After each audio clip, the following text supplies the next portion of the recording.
আল্লাহ আল্লাহ আল্লাহ আল্লাহ আল্লাহ আল্লাহ।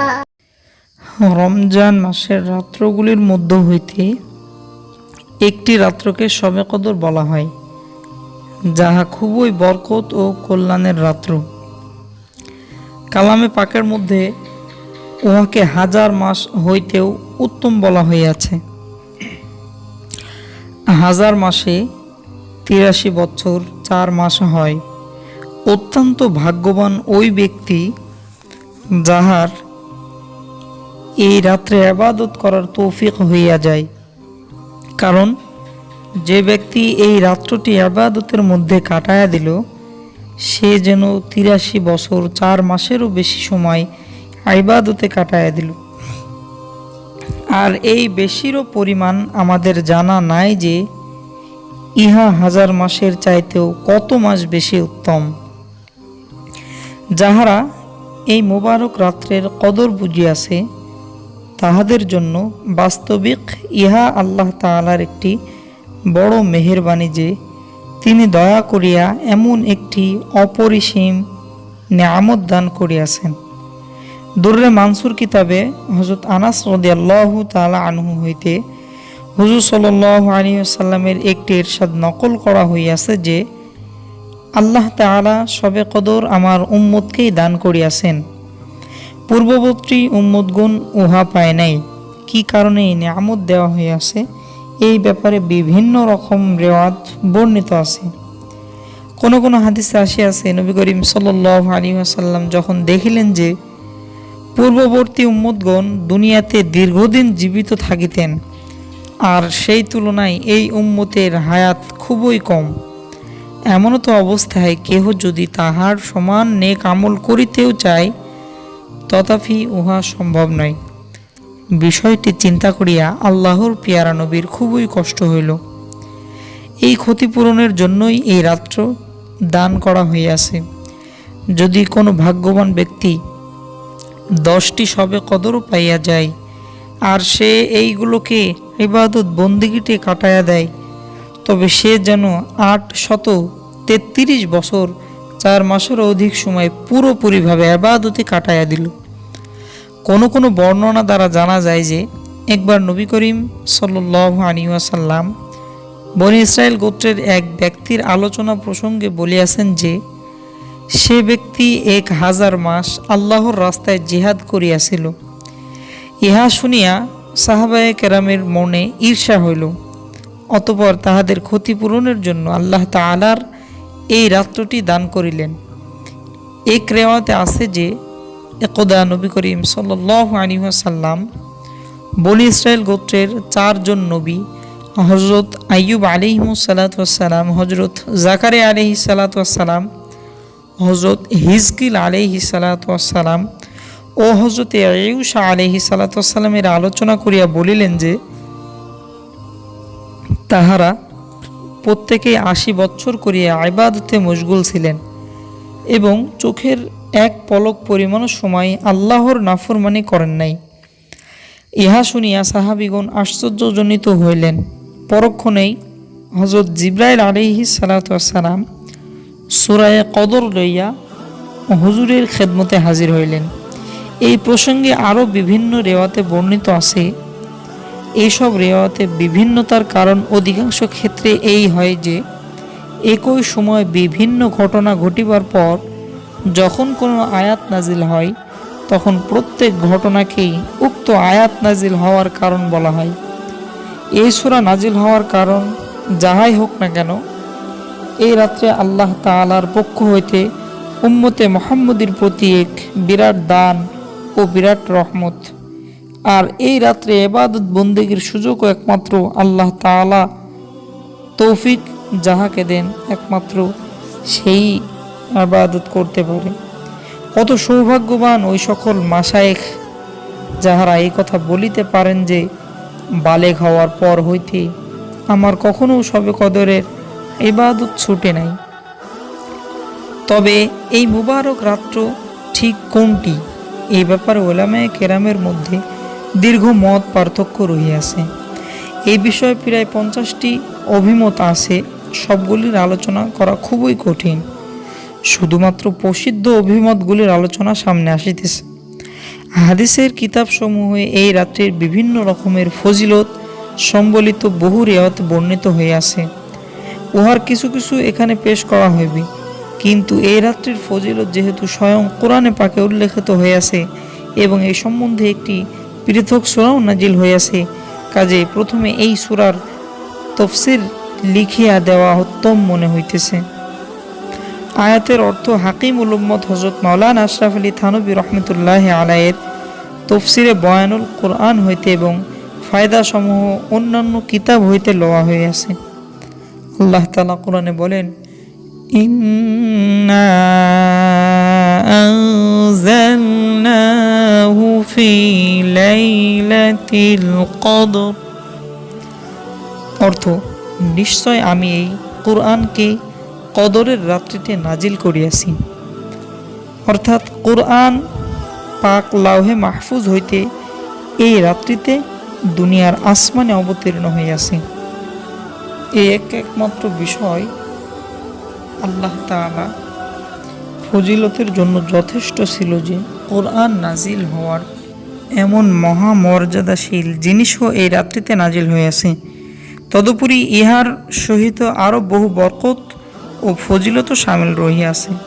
অতঃপর আল্লাহ তাআলা এই রাত্রির প্রতি শৌক ও আগ্রহ আরও বাড়াইবার জন্য ইরশাদ করি, ওয়ামা আদরাকা মা লাইলাতুল কদর।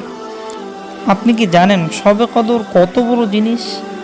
অর্থাৎ এই রাত্রের মহত্ব ও ফজিলত সম্পর্কে আপনার কি জানা আছে যে ইহার মধ্যে কত গুণ, গরিমা ও কি পরিমাণ ফাজাইল রহিয়াছে? অতঃপর আল্লাহ তাআলা নিজেই কয়েকটি ফাজাইল উল্লেখ করেন। লাইলাতুল কদরি খায়রুম মিন আলফি শাহর। শবে কদর 1000 মাসের চাইতে উত্তম। অর্থাৎ 1000 মাস ইবাদত করিলে যে পরিমাণ সওয়াব হইবে, এক শবে কদর ইবাদত করিলে উহার চাইতেও বেশি সওয়াব হাসিল হইবে। আর এই বেশি যে কত বেশি তাহা কাহারও জানা নাই। তানাজ্জালুল মালাইকা।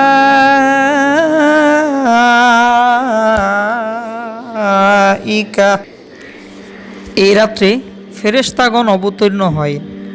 আল্লামা রাজি রহমতুল্লাহ আলাইহি লিখেন যে ফেরেশতারা সৃষ্টির শুরুতে যখন তোমাকে দেখিয়াছিল তখন তোমার প্রতি ঘৃণা প্রকাশ করিয়াছিল এবং আল্লাহর দরবারে আরজ করিয়াছিল যে আপনি এমন এক জিনিস সৃষ্টি করিতেছেন যাহারা দুনিয়াতে ফিতনা, ফাসাদ ও রক্তপাত করিবে।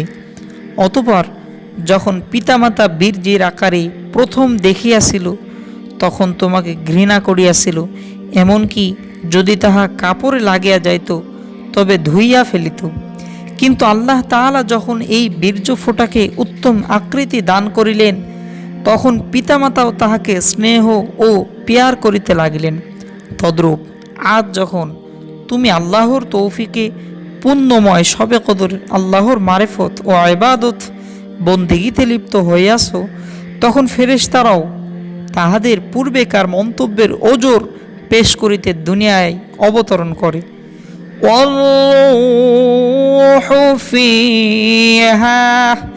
এবং এই রাত্রিতে রুহুল কুদুস অর্থাৎ হযরত জিবরাইল আলাইহিমুস সালাতু ওয়াস সালামও অবতরণ করেন। রূহ শব্দের অর্থ কি, এই সম্পর্কে মুফাসসিরগণের কয়েকটি অভিমত রহিয়াছে। অধিকাংশ উলামায়ে কেরামের অভিমত উহাই যাহা উপরে উল্লেখ করা হইয়াছে, অর্থাৎ রূহ শব্দ দ্বারা হযরত জিবরাইল আলাইহিস সালাতু ওয়াস সালামকে বোঝানো হইয়াছে। আল্লামা রাজি রহমতুল্লাহ আলাইহি এই অভিমতকে সর্বাধিক বিশুদ্ধ বলিয়াছেন। এখানে হযরত জিবরাইল আলাইহিস সালাতু ওয়াস সালামের শ্রেষ্ঠত্বের কারণেই ফেরেশতাদেরকে উল্লেখ করিবার পর খাসভাবে তাহাকে উল্লেখ করা হইয়াছে। কেহ কেহ বলিয়াছেন যে রূহ দ্বারা উদ্দেশ্য অনেক বড় একজন ফেরেশতা, যাহার নিকট সমস্ত আসমান জমিন একটি লোকমার সমান। কেহ কেহ বলিয়াছেন রূহ দ্বারা ফেরেশতাদের একটি খাস জামাতকে বোঝানো হইয়াছে, যাহাদেরকে অন্যান্য ফেরেশতাগণও শুধু সবে কদরেই দেখিয়া থাকেন। চতুর্থ অভিমত হইল এই যে রূহ দ্বারা আল্লাহ তাআলা কোনো খাস মখলুককে বোঝানো হইয়াছে, যাহারা খানাপিনা করেন কিন্তু ফেরেশতাও নহেন, মানুষও নহেন। পঞ্চম অভিমত এই যে রূহ দ্বারা হযরত ঈসা আলাইহিস সালামকে বোঝানো হইয়াছে, তিনি উম্মতকে মুহাম্মাদীর ইবাদত বন্দেগী দেখিবার জন্য ফেরেশতাদের সহিত অবতরণ করেন। ষষ্ঠ অভিমত হইল রূহ আল্লাহ তাআলার একটি খাস রহমত, অর্থাৎ এই রাত্রে ফেরেশতাগণ অবতরণ করেন এবং তাহাদের পর আল্লাহ তাআলার খাস রহমত নাজিল হয়। ইহা ছাড়া আরও কয়েকটি অভিমত রহিয়াছে, কিন্তু প্রথম অভিমতটি সর্বাধিক প্রসিদ্ধ। সুনানে বাইহাকি কিতাবে হযরত আনাস রাদিয়াল্লাহু তাআলা আনহু এর সূত্রে নবী করিম সাল্লাল্লাহু আলাইহি ওয়াসাল্লামের ইরশাদ বর্ণিত হয় যে শবে কদরে হযরত জিবরাইল আলাইহিস সালাতু ওয়াসসালাম ফেরেশতাগণের একটি দলের সহিত অবতরণ করেন এবং যে কোনো ব্যক্তিকে জিকির বা অন্যান্য ইবাদত বন্দিগিতে মশগুল দেখিতে পান এবং তাহার জন্য রহমতের দোয়া করেন। আল্লাহ তাআলা বলেন, বিইذনি রাব্বিহিম মিন কুল্লি আমর। ফেরেশতাগণ তাহাদের পরওয়ারদিগারের হুকুমে প্রত্যেক ভালো ও কল্যাণকর বিষয় লইয়া জমিনের দিকে অবতরণ করেন। মাহাজির হক কিতাবে আছে, এই কদরের রাত্রেই ফেরেশতাদের জন্ম হইয়াছে এবং এই রাত্রেই হযরত আদম আলাইহিস সালামের সৃষ্টি উপাদান সমূহ জমা হইতে শুরু হইয়াছে। এই রাত্রে জান্নাতের গাছ লাগানো হইয়াছে, আর এই রাত্রে অত্যাধিক পরিমাণে দোয়া ইত্যাদি কবুল হওয়া তো অনেক রেওয়াতে আসিয়াছে। দুররা মানসুরের এক রেওয়াতে আছে, এই রাত্রে হযরত ঈসা আলাইহিস সালামকে আসমানে উঠানো হইয়াছে এবং এই রাত্রেই বনী ইসরাইল গোত্রের তওবা কবুল হইয়াছে।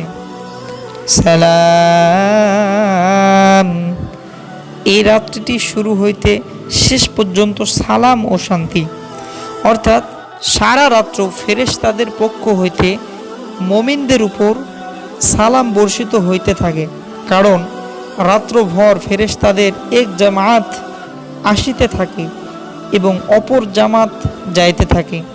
যেমন কোন কোন রেওয়াতে এইভাবে ফেরেশতাগণের একের পর এক জামাত আসা যাওয়ার কথা স্পষ্ট রূপে বর্ণিত হইয়াছে।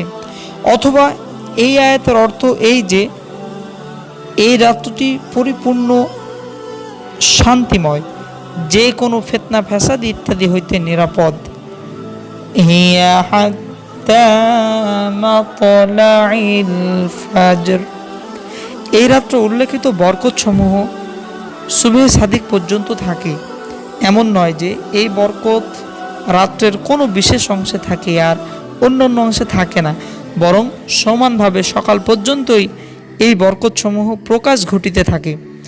এই পবিত্র সূরার আলোচনার পর যাহাতে স্বয়ং আল্লাহ পাক এই রাত্রের কয়েক প্রকার ফজিলত বৈশিষ্ট্যের কথা ইরশাদ করিয়াছেন, আর হাদিস উল্লেখ করার প্রয়োজন থাকে না, কিন্তু হাদিস শরীফেও এই রাত্রের বহু ফজিলত বর্ণিত হইয়াছে। এখানে ওই সমস্ত হাদিস আমরা আপনাদেরকে শোনাব। নবী করিম 1 নম্বর হাদিসের মধ্যে বলেন সাল্লাল্লাহু আলাইহি ওয়াসাল্লাম, যে ব্যক্তি শবে কদরে ঈমানের সহিত এবং সওয়াবের নিয়তে ইবাদতের জন্য দাঁড়ায়, তাহার পিছনে সমস্ত গুনাহ মাফ করিয়া দেওয়া হয়। দাঁড়াইবার অর্থ হইল সে নামাজ পড়ে, অনুরূপভাবে অন্যান্য ইবাদত যেমন তেলাওয়াত, জিকির ইত্যাদি ইবাদতের মশগুল হওয়া, ইহাই অন্তর্ভুক্ত। সওয়াবের নিয়ত আশা রাখিবার অর্থ হইল রিয়া, অর্থাৎ মানুষকে দেখানো বা অন্য কোনো উদ্দেশ্য না দাঁড়ায়, বরং ইখলাসের সহিত একমাত্র আল্লাহকে রাজি খুশি করা ও সওয়াব হাসিল করার নিয়তে দাঁড়াইবে। খাত্তাবী রহমতুল্লাহ আলাইহি বলেন, ইহার অর্থ হইল বুঝিয়া শুনিয়া সওয়াবের ইয়াকিন করিয়া মনের আনন্দ ও শৌকের সহিত দাঁড়াইবে। বোঝা মনে করিয়া মনের অনিচ্ছায় নয়। আর ইহা তো স্পষ্ট কথা যে সওয়াবের ইয়াকিন যত বেশি হইবে, ইবাদতের কষ্ট সহ্য করা ততই সহজ হইবে। এই কারণে আল্লাহর নৈকট্য লাভে যে যত বেশি তরক্কি করিতে থাকে, ইবাদত বন্দিগিতে তাহার মগ্নতা ততই বাড়িয়া যায়। এখানে এই কথাও জানা রাখা জরুরি যে উপরিক্ত যে হাদিসের মধ্যে আমরা কথাগুলো শুনলাম, অন্যান্য যেসব হাদিসে গুনাহ মাফের কথা বলা হইয়াছে, উলামায়ে কেরামের মতে উহার দ্বারা সগীরা গুনাহকে বোঝানো হইয়াছে। কেননা কোরআনে পাক যেখানে কবিরা গুনাহের কথা আসিয়াছে, সেখানেই ইল্লা মান তাব অর্থাৎ তবে যাহারা তওবা করে এই বাক্য সহ উল্লেখ করা হইয়াছে। এর জন্য উলামায়ে কেরামের সর্বমত অভিমত হইল কবিরা গুনাহ তওবা ছাড়া মাফ হয় না। সুতরাং হাদিস শরীফে যেখানেই গুনাহ মাফের কথা উল্লেখ রহিয়াছে, উলামায়ে কেরাম সেই গুনাহগুলিকে সগীরা গুনাহ বলিয়া অভিহিত করিয়াছেন। আমার আব্বাজান রহমতুল্লাহ আলাইহি বলিতেন, হাদিস শরীফে গুনাহ দ্বারা সগীরা গুনাহ উদ্দেশ্য হওয়া সত্ত্বেও সগীরা গুনাহের কথা দুই কারণে উল্লেখ করা হয়। প্রথমত, মুসলমানের এমন অবস্থা কল্পনা করা যায় না যে তাহার উপর কবিরা গুনাহের কোনো বোঝা থাকিতে পারে, কেননা তাহার দ্বারা কোনো কবিরা গুনাহ হইলে তওবা না করা পর্যন্ত সে স্থির থাকিতেই পারবে না। দ্বিতীয়ত, যখন শবে কদরের মতো ইবাদতের বিশেষ কোনো সুযোগ আসে, মুসলমান সওয়াবের নিয়তে ইবাদত বন্দেগী করে, তখন প্রকৃত মুসলমান নিজের বদ আমল সমূহের জন্য অবশ্যই লজ্জিত ও অনুতপ্ত হয়। এইভাবে আপনি তাহার তওবা হইয়া যায়। কেননা বিগত গুনাহ সমূহের জন্য লজ্জিত ও অনুতপ্ত হওয়া এবং ভবিষ্যতের গুনাহ না করার পাক্কা এরাদা ও দৃঢ় অঙ্গীকার করার নামই হইল তওবা। আল্লাহ তাআলা শবে কদরের প্রত্যেকটা সময় ইবাদত করে আমাদেরকে আল্লাহ তাআলাকে খুশি করার তৌফিক দিক।